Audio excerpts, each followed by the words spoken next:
আসসালামু আলাইকুম, সবাই কেমন আছেন? আশা করি ভালো আছেন। কার, কার এই মিষ্টি কুমড়া ভাজি খুব মানে পছন্দ কার বলেন? আমার তো অনেক ভালো লাগে মিষ্টি কুমড়া ভাজি। আর এরকম একটু শুকনা মরিচ যদি পড়ে মিষ্টি কুমড়ার সাথে আমার অনেক ভালো লাগে। এই যে আমি মিষ্টি কুমড়ার মধ্যে তেমন কিছু দেই না। পেঁয়াজ, তেল, লবণ আর হচ্ছে একটু কি বলে হলুদ। অল্প হলুদ দেই।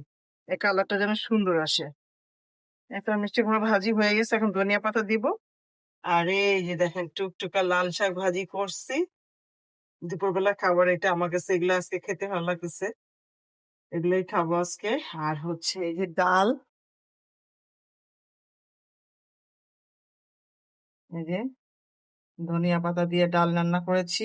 একদম গাঢ় ডাল। এই যে আমার মিষ্টি কুমড়া ভাজি হয়ে গেছে। এখন আমি একটু অল্প অল্প করে সবই দিব লাস্টে। ওই যে আমি একটু জিরা ভাজা দিব। আমি জিরা ভাজাটা দিয়ে দিচ্ছি, জিরার গুঁড়া আর কি ভাজা করা। এটা দিয়ে অল্প একটু দিব। দিলে আমার কাছে খুব ভালো লাগে। আর হচ্ছে আমার আরেকটা জিনিস আমি দিব। তো সেটা হচ্ছে একটু চিনি। চিনি দিলে টেস্টটা একটু ভালো আসে। বাচ্চারাও খায় চিনি দিলে। একটু নাড়া দিয়ে নিব। এই তো হয়ে গেল আমার মিষ্টি কুমড়া। আর এই যে আমার শীতের সময় যে ফ্রোজেন করা ধনিয়া পাতা, এটা একটু দিয়ে দিব উপর দিয়ে কালারের জন্য। আর কিছুই না, অল্প একটুই দিব। এই যে হয়ে গেল আমার মিষ্টি কুমড়া।